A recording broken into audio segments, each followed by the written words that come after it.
Show me the money.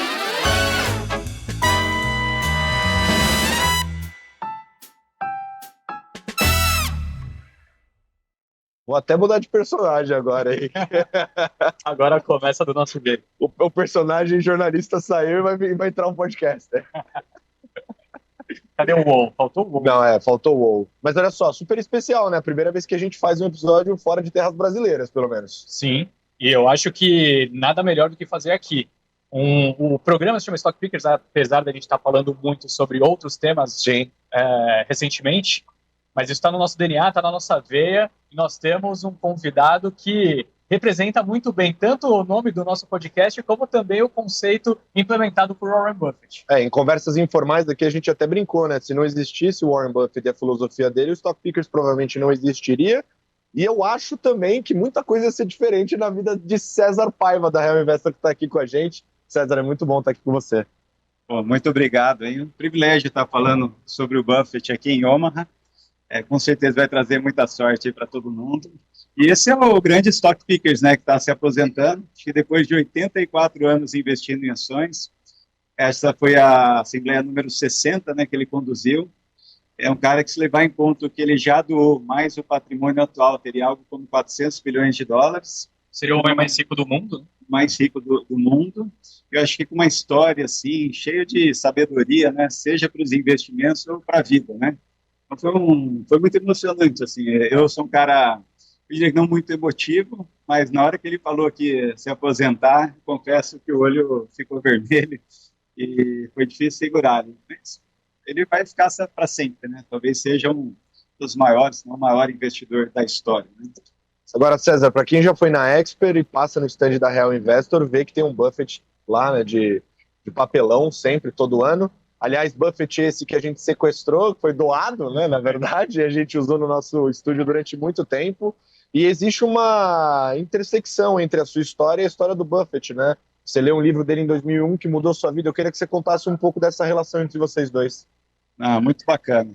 Eu acho que a minha relação com o Buffett é só uma de tantas outras, né? A gente vê 40 mil pessoas aqui na Assembleia, não é à toa. Eu, particularmente, eu venho aqui para agradecer. O Buffett deu vários ensinamentos para nós. Um deles é escolha muito bem os seus heróis. Eu acho que eu tive a vantagem, né, quando eu comecei a investir em ações com 17 anos, de ter olhado uma revista da Forbes, que na época o Buffett era o segundo investidor mais rico, depois do Bill Gates, e eu fui pesquisar sobre ele. E pareceu uma coisa assim que fazia muito sentido. O primeiro livro sobre investimento que eu li foi o The Warren Buffett Way. E eu acho que foi um atalho muito grande, assim, para não fazer barberagens aí com o capital próprio, o capital da família. E ele sempre foi muito generoso de falar sobre a importância do value investing, do Benjamin Graham, do sócio dele, do Charlie Munger, a importância de entender contabilidade, daquela visão de longo prazo, você ser um business pickers, né, não somente um stock pickers. E eu acho que para mim foi riquíssimo. Meu pai e minha mãe não são do mercado financeiro, e eu acho que eu considero ele o meu avô dos investimentos, né, que ele sabe que está sempre te ajudando. Tem um outro ensinamento muito bacana do Charlie Munger. Ele falou assim, quando você está lendo um livro, pensa que você está conversando com essa pessoa é um amigo. E eu usei isso para mim, considerava o Buffett realmente um avô dos investimentos. E a minha história, vocês conhecem um pouco, né? Eu estou lá em Londrina. Desde o começo eu brinquei, né? Se o Buffett está em Omaha, eu estou em Londrina, no norte do Paraná, longe do tal do senhor mercado, aquele sujeito maníaco, depressivo, que mora aqui, provavelmente no Wall Street, lá no Brasil, ali na Faria Lima, no Leblon. E acho que foi muito bom, foi uma decisão sábia. E eu acho que eu tive uma carreira bem sucedida com investimentos, uma carreira improvável.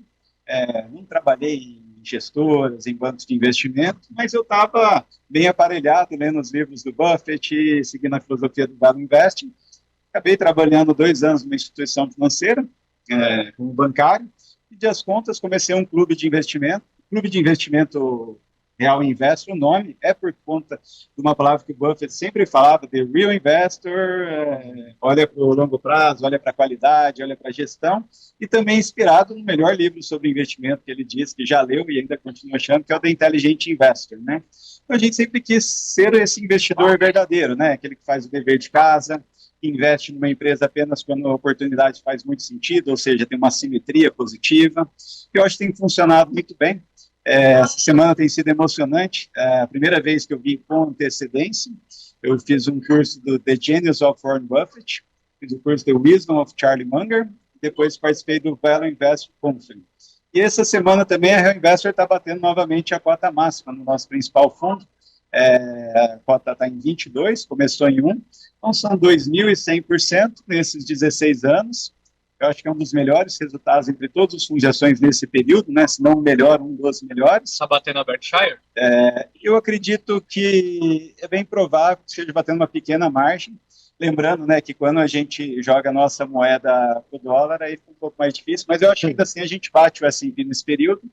Mas a gente analisou algo como 22%, 23% ao ano, líquido para os investidores, né? Líquido de taxa de administração de performance, em reais, infelizmente. E o Buffett é famoso por, durante 65 anos, 70 anos, analisar algo como 19%, 20% ao ano em dólar. E num patamar assim, de desafio muito maior. Né? Porque o desafio dele hoje é alocar, igual vocês falaram há pouco, 340 bilhões de dólares. Tem uma empresa que tem um valor de mercado de 1 trilhão, quer dizer, 1 trilhão 150 bilhões de dólares, né? Começou em cima de uma empresa têxtil, que ele adquiriu o controle, que nem existe mais. Ou seja, olha a qualidade das decisões empresariais, de realocação de investimento que ele fez. E eu acho que vocês estão nos Estados Unidos, não tem como andar na feira nos Estados Unidos sem deixar dinheiro no bolso da Berkshire. Até vendendo livro, ele ganha dinheiro aqui. Perfeito. César, eu queria entender um pouco mais a respeito dessas similaridades. A gente está hoje aqui fazendo essa live, e talvez a gente nem esperava que seria para honrar a história do Buffett, né?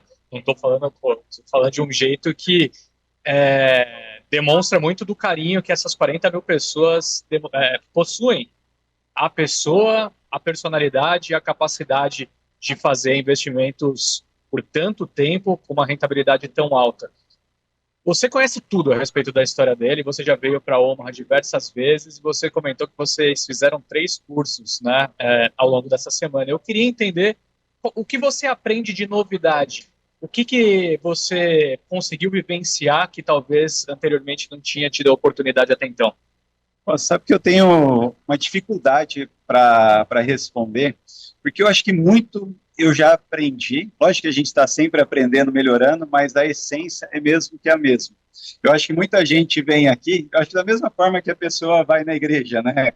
Ela sabe mais ou menos o que tem que fazer, tem que ser uma boa pessoa, enfim, amar o próximo e tal, e vai ali para relembrar. Então, muitas vezes, ele reforça aquela qualidade de realmente... por exemplo, uma coisa que ele falou muito no curso, né? Será que eu quero ser sócio desse negócio pelos próximos 10 anos?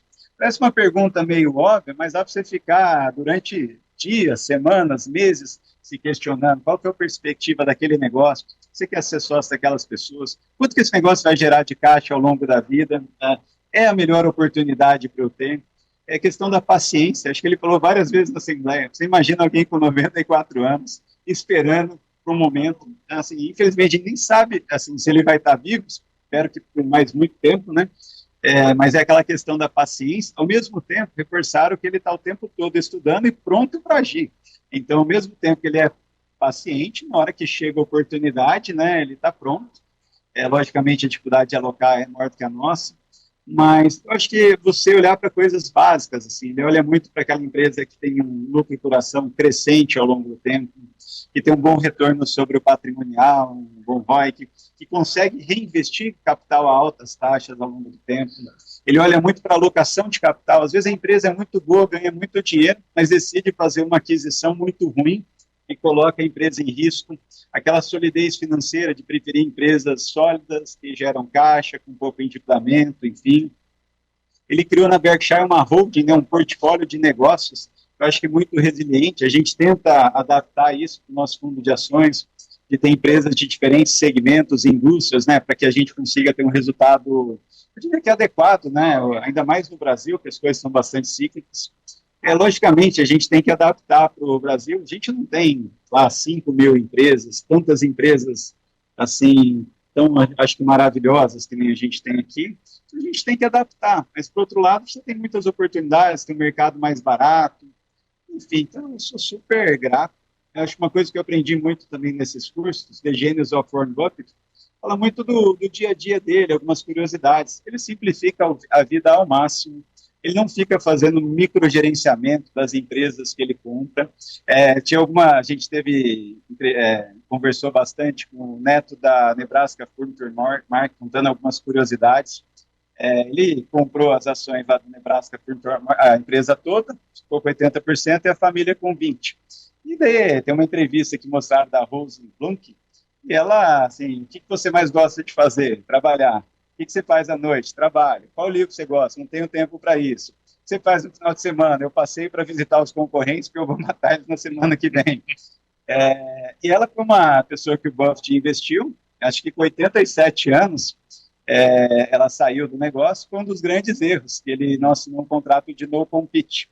E ela se desentendeu com o neto que tocava a operação, abriu uma operação concorrente, e se eu não me engano, com 103 anos, o Buffett comprou essa operação concorrente e assinou o primeiro no compete da Berkshire Hathaway.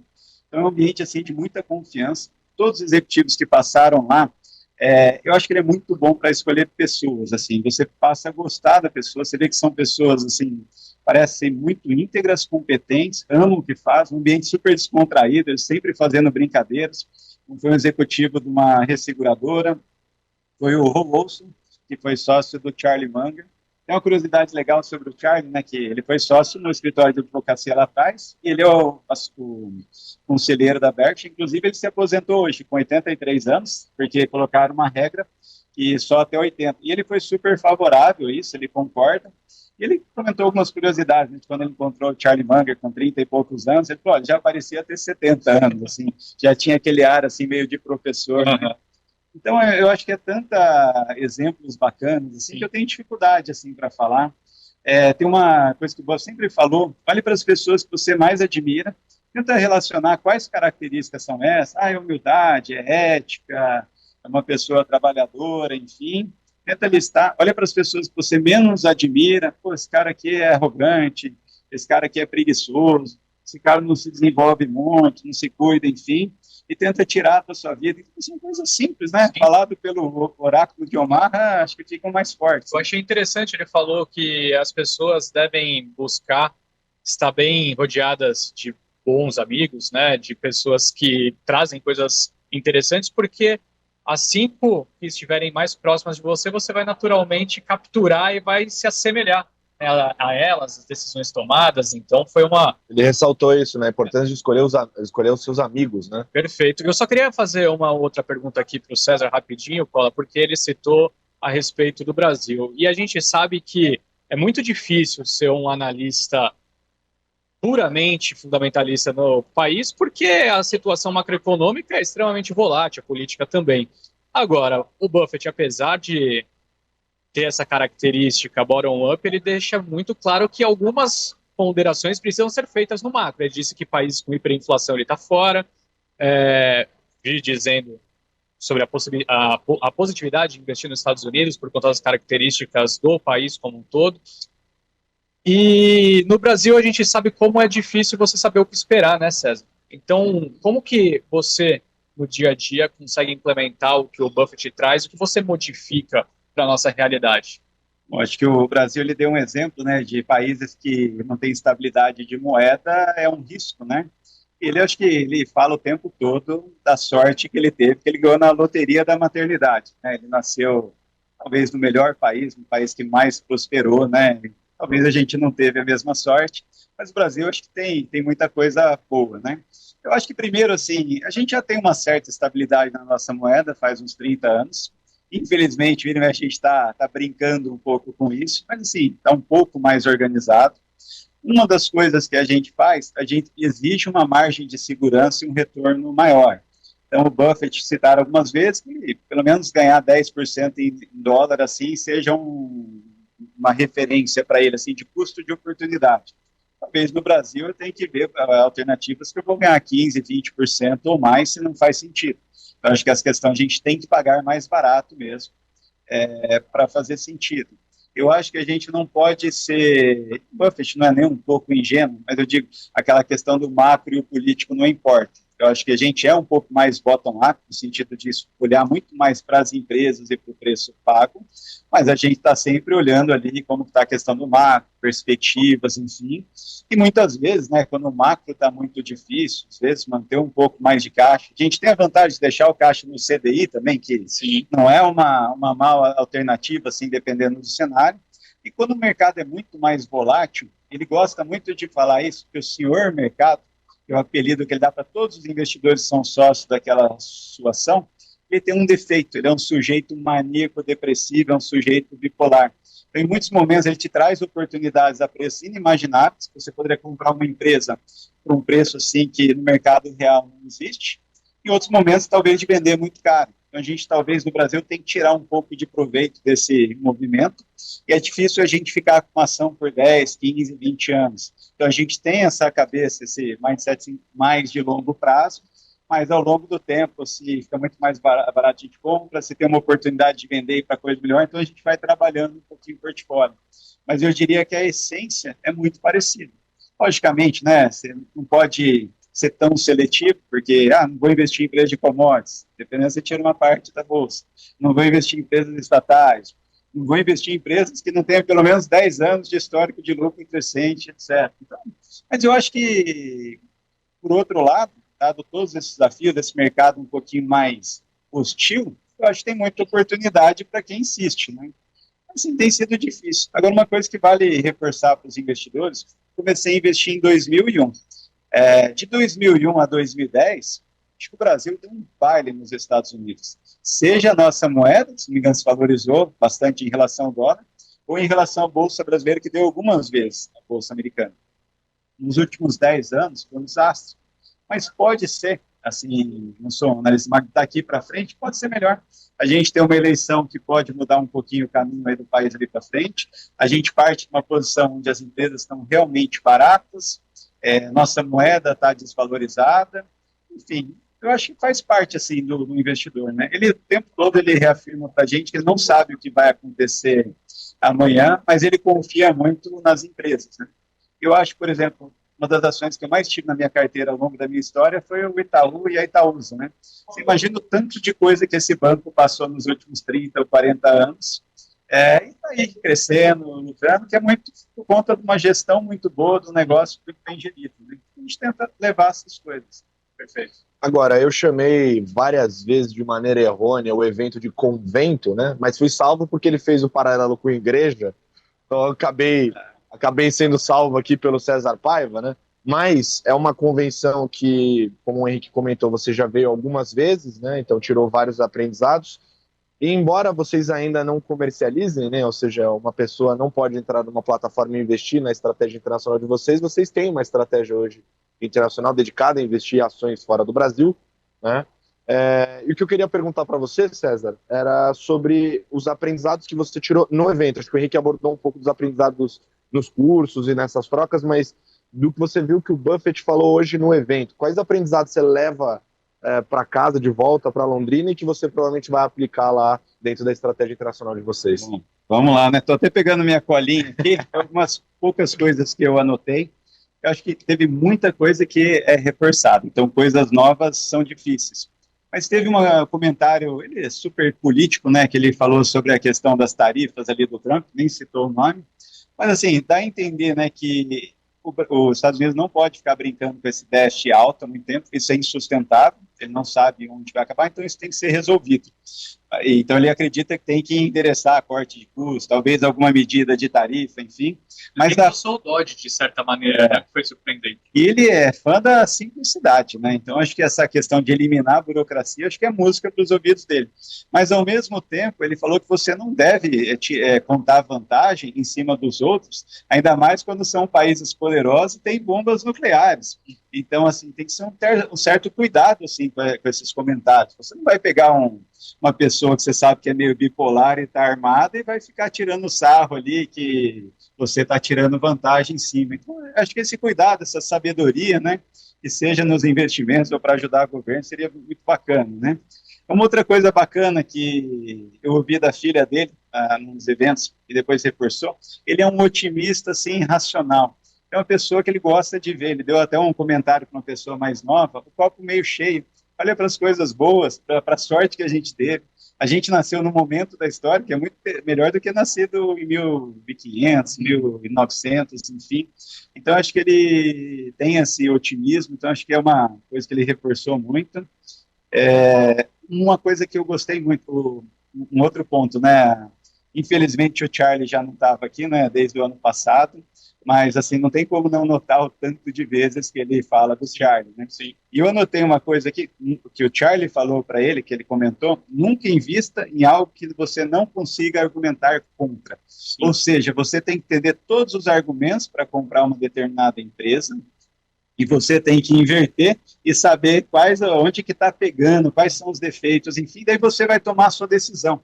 Então, uma coisa que eu anotei até para o nosso processo de investimento, a gente tem lá o processo do advogado do diabo, mas assim, sempre tentar inverter. Pô, se alguém não gosta dessa empresa, por quê? Uma outra coisa que muita gente comete um equívoco, assim, né, uma coisa simples, mas as pessoas não param para se atentar. Sempre, todo mundo fala, a bolsa está caindo porque as pessoas estão vendendo ações, mas para cada venda tem uma pessoa comprando. Você tem que pensar dos dois lados, quem que está comprando e quem está vendendo. A gente montou uma posição relevante na LOG, uma empresa de galpões logísticos, o ano passado, no leilão, tinha um fundo de private equity que tinha encerrado o mandato, é onde a gente viu, e ele precisava liquidar a posição. O mercado não estava favorável, mas também ele acabou vendendo a um preço muito favorável. E a gente acabou comprando, né? Então, acho que sempre tentar entender dos dois lados, né? Você sabendo dessa afirmação, pô, o cara está vendendo bastante, está caindo 15% no dia, está negociando a 40% do valor patrimonial da empresa que a gente gosta, mas você entender o motivo dele de venda, etc., fica mais fácil você saber, você falar, não, mas o cara está vendendo porque ele precisa, não é porque ele não gosta do ativo, né? Então, eu acho que é uma questão. Eu acho que a questão do Greg Abel, né, que vai ser o cara agora que vai tocar a Berkshire, teve um comentário interessante, né, que falou assim, ó, o Greg vai receber mais dinheiro que você alocou durante a sua vida, né? Então é um desafio, ele não foi testado, não tenho dúvida que ele é um cara muito competente, eu imagino que ele tem um perfil mais de um executivo muito bom, provavelmente melhor do que o Buffett no sentido de ser um bom executivo, mas não sei se ele vai ter o brilhantismo do Buffett, né? Só para a gente amarrar essa história, você como investidor do Berkshire muda de alguma maneira a sua perspectiva agora com a saída do Buffett? A gente tem uma posição pequena em Berkshire. A primeira vez que eu comprei foi em 2011. A empresa negociava 1,1 vezes o valor patrimonial. Foi o momento que eu tinha aberto uma offshore com a família e comecei a diversificar um pouco. Hoje ela está negociando a 1,8. Eu acho que é muito.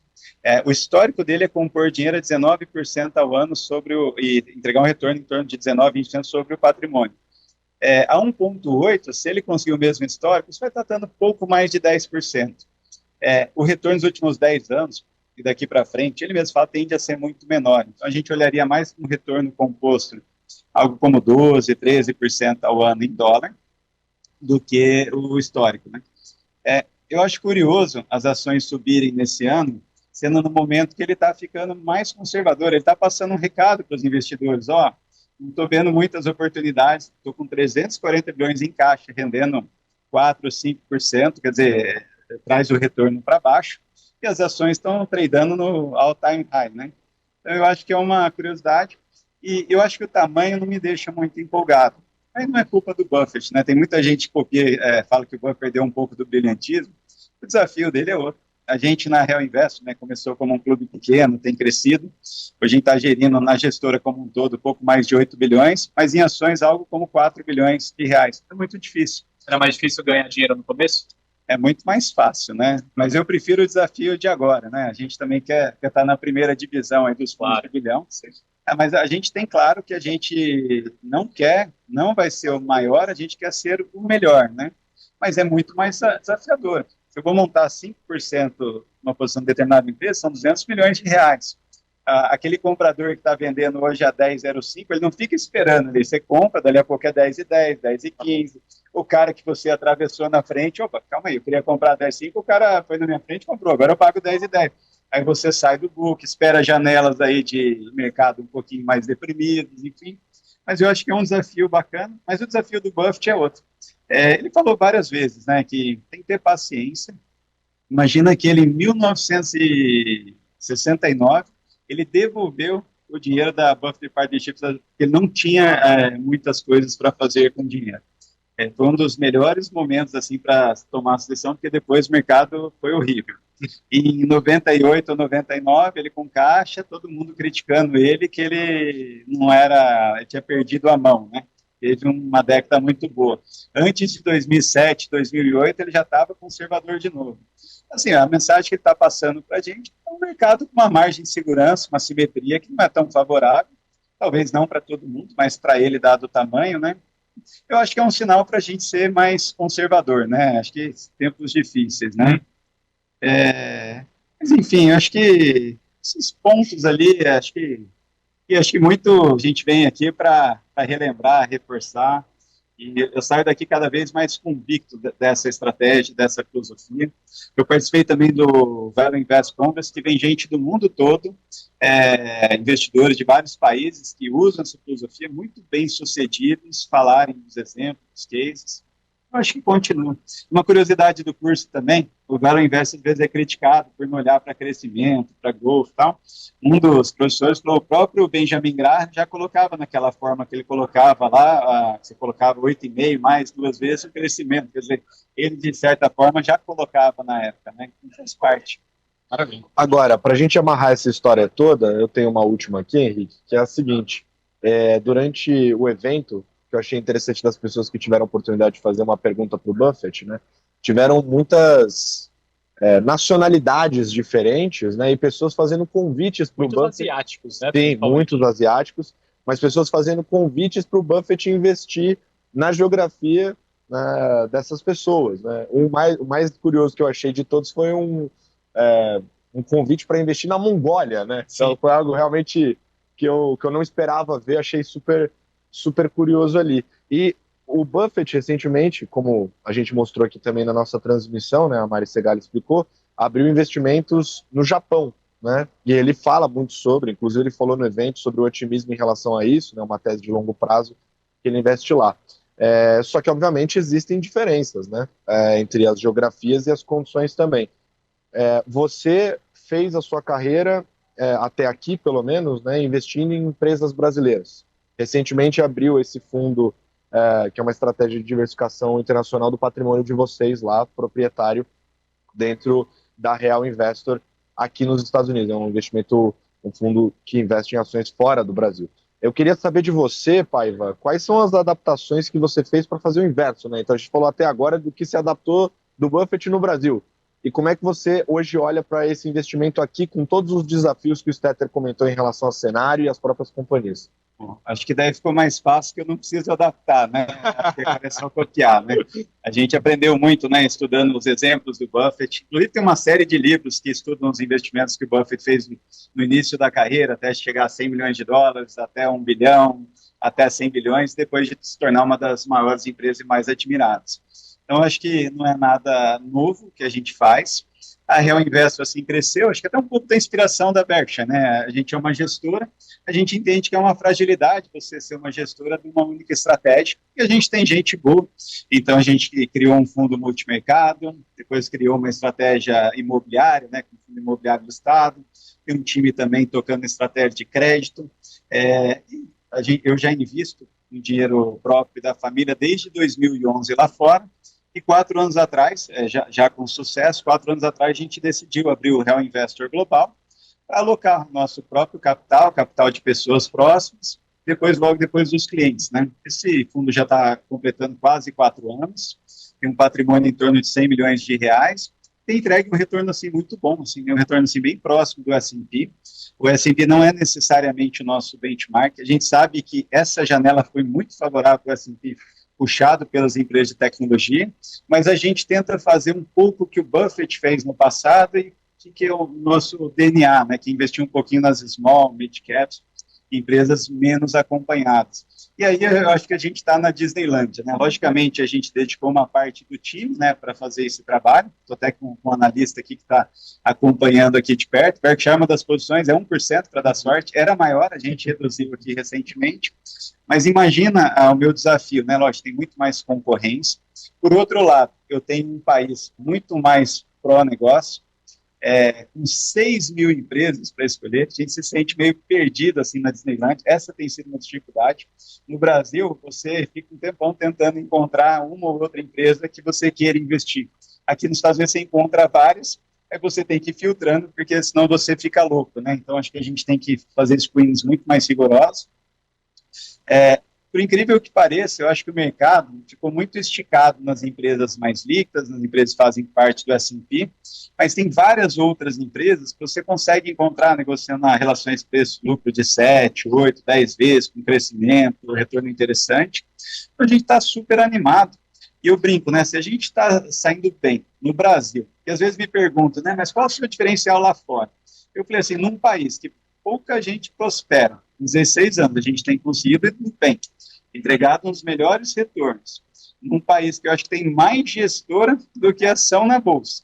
Agora a gente está indo para os Estados Unidos, com muito mais estabilidade, mesmo essas marolinhas aqui para a gente não é nada, né?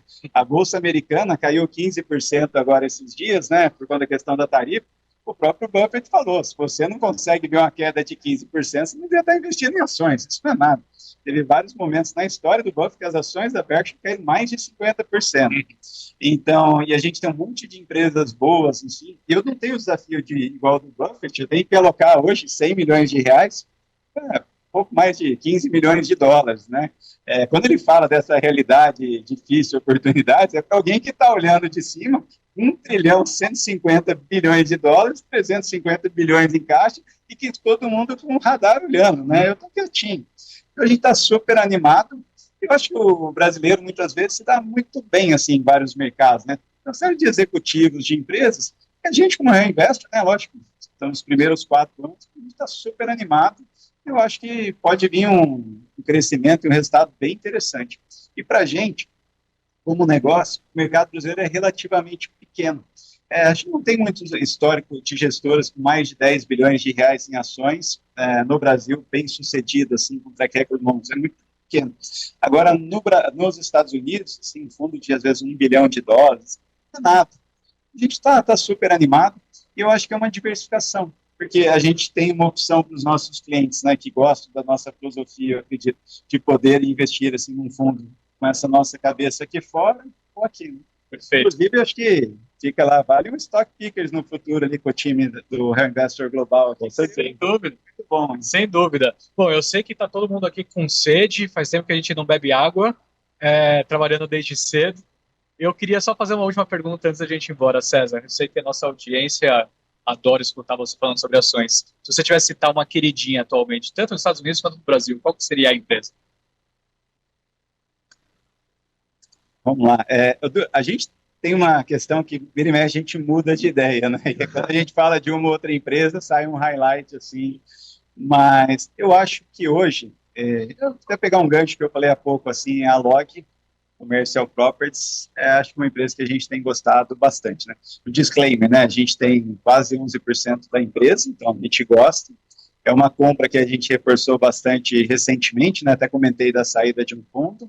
Eu acho que ela tem um portfólio de galpões logísticos que valem, assim, talvez o dobro do que ela está valendo hoje em bolsa. O negócio está indo muito bem. Inclusive, ela tem conseguido vender esses galpões, né, para vários fundos imobiliários, para investidores privados.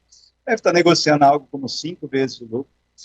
Um outro aprendizado com o Buffett, ele gosta das empresas canibais, né? Que é a empresa que recompra as próprias ações, assim, a ação está tão boa. Aqui, logicamente, nos Estados Unidos tem uma questão do imposto também, né? Você paga dividendo, você é tributado, e quando recompra, não. Então, você vê, não é que as empresas não gostam, e o Buffett não gosta de dividendo de fluxo de caixa, é que ele prefere ficar reinvestindo, porque é mais eficiente, né?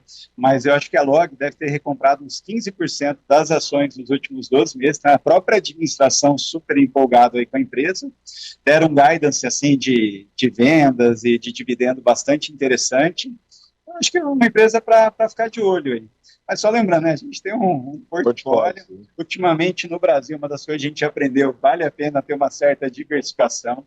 A gente gosta do setor imobiliário, a maior parte dos investidores se machuca, a gente geralmente gosta quando ninguém gosta, mas... A gente não gosta muito, né? Se a gente entra muito cedo também, né, eu acho que a gente se machuca. Então, até a questão do timing, a gente queria ter mais construtoras, mais empresas de propriedade, já a partir ali da crise ali do Covid. mas a gente teve uma alocação menor e vendo o macro mais complicado, a gente tem sido um pouco mais contido. Mas eu acho que quando as coisas melhorarem, o juro voltar a cair, eu acho que é uma oportunidade boa. E o Buffett tem, se não me engano, 2 construtoras que ele investiu ali no passado, mas para ele acaba sendo pequeno, né? Perfeito. Tá com sede, Paulo?